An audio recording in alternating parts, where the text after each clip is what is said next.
Hi everybody, I'm Dan Palkowski, quality engineer with Lockheed Martin. Everybody's probably heard of Lockheed Martin Corporate, but what we do here in Greenville is we do maintenance, modifications, repair, and overhaul for military aircraft. So you got the C-130 on the left there, the P-3 on the right. Those are the two platforms that we're working on currently, and that's both for the U.S. government and for foreign governments as well. So a little bit about how we do business. Since it's not a manufacturing facility, we have two types of work that we have, work documents. We have the planned work, which is done well before the aircraft's ever inducted to our facility. And then the second one, the fun kind, is over and above. These are all the nice surprises from the airplanes. These planes have been flying many, many missions, many, many flight hours, and lines crack, metal corrodes. You've got all kinds of problems with these airplanes, and we don't really know what they're going to be until we get inside and start opening things up. So our current work system is paper-based, meaning we design the work cards electronically, but the guys on the floor print them out, and they have work documents that range anywhere from 3 to 50 pages long. And so through another project I was doing, I kind of stumbled across the current process that relates specifically to this, where it says if you have work being done in one location different from the aircraft hangar where it's being stored, you actually have to make a copy of every page of that work document and send it with the page that pertains to the location in the other area, supposedly so that the people in the other area have it as a reference. Well, the problem with that type of thinking is all these individual activity line items are available electronically, so most of the time people only look at the page that pertains to them anyway. They throw the rest of it out. So again, there's an area called the back shop, which obviously is in the back of the base. That area does a lot of fabrication and testing for certain components that are made in-house. They really only need the activities that pertain specifically to them. So again, I kind of asked around about this, and everybody gave me some answer to the effect of, well, that's the way it's always been, and you'll never get that changed, and something along those lines. Very negative, very pessimistic.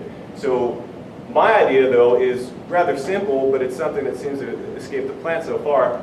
Only send the actual hard copy of the activity that pertains to the back shops to the back shop. If they need to reference anything else, they can just pull it up online. Everyone has access to the system. There's no cost whatsoever associated with getting people access or getting people training because they use that system anyway. The potential savings here, I know there's a lot of numbers, but this is going somewhere, trust me.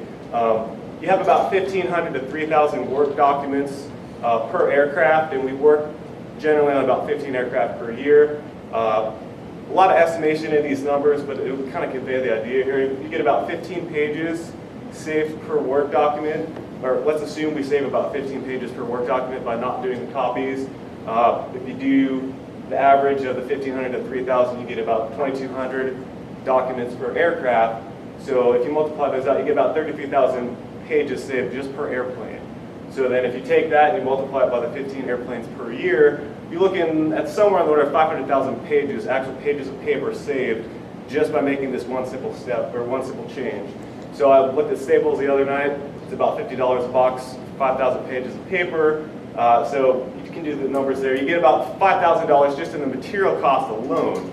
So that doesn't really sound like a whole lot, but the labor cost, again, if you just assume it takes somebody maybe 5 minutes to get all the paperwork together, staple it, put it in an envelope, and ship it, to make and organize these copies, and you assume that they make maybe about $20 per hour, you're looking at a pretty substantial number of minutes and then about 2,800 hours just in people making copies and sending them and all this stuff that they really don't need to be doing.